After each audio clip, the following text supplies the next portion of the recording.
معزز ناظرین، آج آپ جس عظیم بارگاہ کی زیارت کرنے والے ہیں، یہ بارگاہ ایک وسیع و عریض زمین میں پھیلی ہوئی ہے، جہاں پر لوگوں کی ایک بڑی تعداد ہمیشہ دیکھنے کو ملتی ہے۔ اور اس بارگاہ کی ایک اور خاص بات یہ ہے کہ اس بارگاہ میں زائرین کے لیے 3 دن تک رہنے کی اور کھانے پینے کی سہولت موجود ہے، یعنی جو بھی شخص اس عظیم بارگاہ کی زیارت کے لیے تشریف لائے اور یہیں پر رہنا چاہے تو اس کے لیے یہاں پر 3 دن تک رہنے کے لیے روم اور ساتھ ہی ساتھ کھانے پینے کا انتظام موجود ہے۔ معزز ناظرین، اب آئیے جو ولی اس عظیم بارگاہ میں آرام فرما رہے ہیں ان کے بارے میں کچھ اہم معلومات ہم آپ کی خدمت میں پیش کرتے ہیں۔ تو ناظرین، اس بافیض اور باکرامت ولی کا نام حضرت خواجہ سید محمد باشا قادری چشتی یمنی قدیر رحمۃ اللہ تعالی علیہ ہے، اور ان کی ولادت کے بارے میں یہ خود فرماتے ہیں کہ میرے پیدا ہونے سے 2 گھنٹے پہلے میری دادی صاحبہ کے خواب میں میرے دادا جان تشریف لائے اور ان سے کہا کہ جاؤ، صبح حج اکبر ہے، فاتحہ کا انتظام کرو، برخوردار پیدا ہوگا، اس کا نام میرے نام پر رکھنا۔ کہتے ہیں کہ میں بقرعید کے دن جمعہ کو صبح صادق کے وقت پیدا ہوا۔ دادا صاحب کے کہنے پر میرے نانا جان نے میرا نام سید محمد یمنی رکھا اور کہا کہ یہ بچہ حج اکبر کے دن پیدا ہوا ہے، ضرور جہاد اکبر پائے گا۔ حضرت خواجہ سید محمد باشا قادری چشتی یمنی قدیر رحمۃ اللہ تعالی علیہ کے 4 بھائی ہیں اور 2 بہنیں ہیں، جن کا نام ہے حضرت سید عبدالعزیز یمنی، سید احمد یمنی، سید محبوب یمنی، سید عبدالرشید یمنی ہیں۔ معزز ناظرین، حضرت خواجہ سید محمد باشا قادری چشتی یمنی قدیر رحمۃ اللہ تعالی علیہ خود تحریر فرماتے ہیں کہ جب میں تقریباً 13 یا 14 سال کا تھا تو میں ہمارے تایا حضرت سید شاہ محی الدین قادری چشتی رحمۃ اللہ تعالی علیہ کے پاس جایا کرتا تھا، تو کیا دیکھتا تھا کہ رات میں حضرت کے مریدین کے درمیان ذکر اللہ کی محفل سجی رہتی تھی اور سب ذکر اللہ میں مشغول رہتے تھے۔ کہتے ہیں کہ مجھے بھی شوق ہوا، میں نے عرض کیا حضرت قبلہ مجھے بھی اپنا مرید کر لیجئے، آپ جو بھی فرمائیں گے تعمیل کروں گا۔ بڑی پیار سے میری طرف دیکھا اور فرمایا تمہارے والد اس وقت موجود نہیں ہے، تمہاری والدہ سے اجازت لے آؤ، مرید کر لوں گا۔ میں نے والدہ صاحبہ سے کہا کہ قبلہ آپ سے مرید ہونے کی اجازت لے آنے کو کہتے ہیں۔ والدہ نے فرمایا کہ مدرسہ جاؤ، علم سیکھو، بعد میں مرید ہونا۔ دل حضرت قبلہ کی محبت میں مجبور تھا۔ حضرت قبلہ نے فرمایا جس وقت والدہ سوتی رہے تم میری خدمت میں حاضر ہو جانا، اور جب تک اجازت مرید ہونے کی نہ دیں خدمت میں آتے رہنا۔ ایک روز میں نے یہی عمل کیا۔ والدہ صاحبہ نے خود فرمایا کہ چلو میں خود قبلہ سے کہتی ہوں۔ والدہ صاحبہ خود تشریف لائیں اور قبلہ سے کہا کہ یہ آپ کا دیوانہ ہو گیا ہے، اس کو اپنا مرید کر لیجئے۔ حضرت قبلہ نے مسکرایا اور فرمایا کہ اللہ کی یہی مرضی ہے، پھر اپنا مرید کر لیا اور فرمایا کہ مدرسہ برابر جانا اور رات میں ہماری خدمت میں حاضر رہنا، نماز با جماعت ادا کرنا۔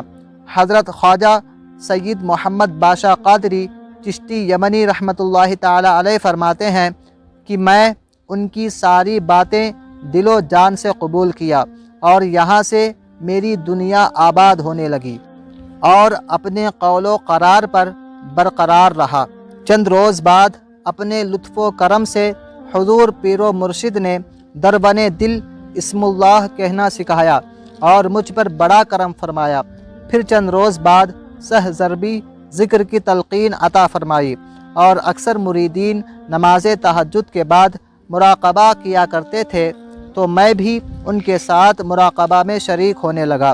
چند روز بعد عجیب عجیب چیزیں دیکھنے کو ملی، دربن دل سے عجیب مناظر نظر آنے لگے اور کثرت ذکر سے دل کا ناقص پانی بہہ گیا اور دل نور سے منور اور مطہر ہو گیا۔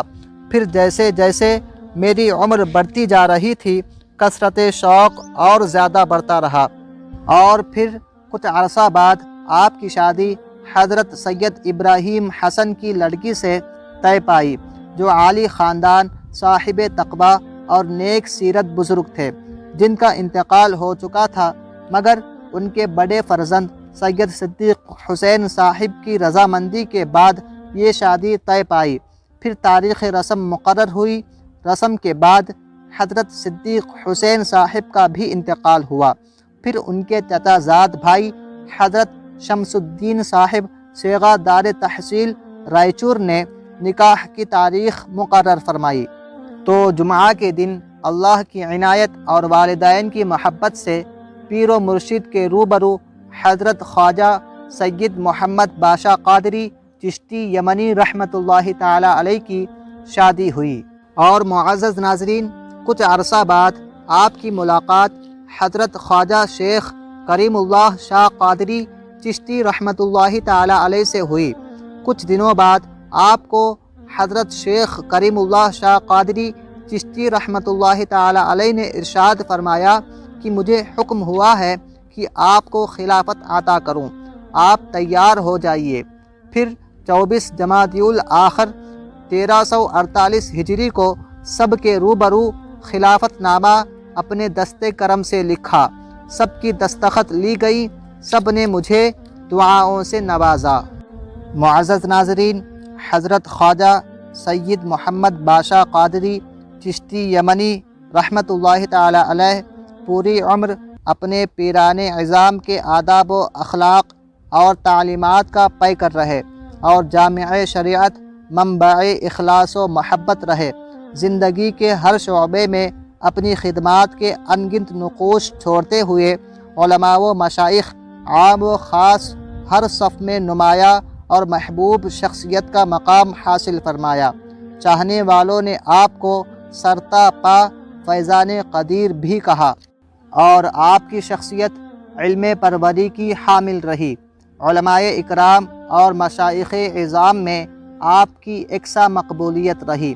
مذہبی، ملی، سماجی، ادبی، ہر طبقہ، ہر حلقے کے، ہر سطح پر، ہر درجہ، ہر مقام کے افراد میں آپ کا مثبت اور یکساں تأثر رہا۔ آپ سے ملنے والا ہر شخص یہ سمجھتا کہ صاحب قبلہ مجھے سب سے زیادہ عزیز رکھتے ہیں۔ آپ کو بے شمار بزرگان دین کی مخلصانہ خدمات کا شرف حاصل ہے۔ معزز ناظرین، حضرت خواجہ سید محمد باشا قادری چشتی یمنی قدیر رحمۃ اللہ تعالی علیہ کا وصال پرملال 13 محرم الحرام 1399 ہجری بمطابق 14 دسمبر 1978 عیسوی کو ہوا۔ معزز ناظرین، یہ تھی حضرت خواجہ سید محمد باشا قادری چشتی یمنی قدیر رحمۃ اللہ تعالی علیہ کی مختصر سی سیرت۔ مجھ کو بھی پلا دے میں، مجھ کو بھی پلا دے میں، اے ساقی میں خانہ، مجھ کو بھی پلا دے میں، اے ساقی میں خانہ، مجھ کو بھی پلا دے میں، اے ساقی میں خانہ، مجھ کو بھی پلا دے میں، اے ساقی میں خانہ، مجھ کو بھی پلا دے میں، اے ساقی میں خانہ، مجھ کو بھی پلا دے میں، اے ساقی میں خانہ، مجھ کو بھی پلا دے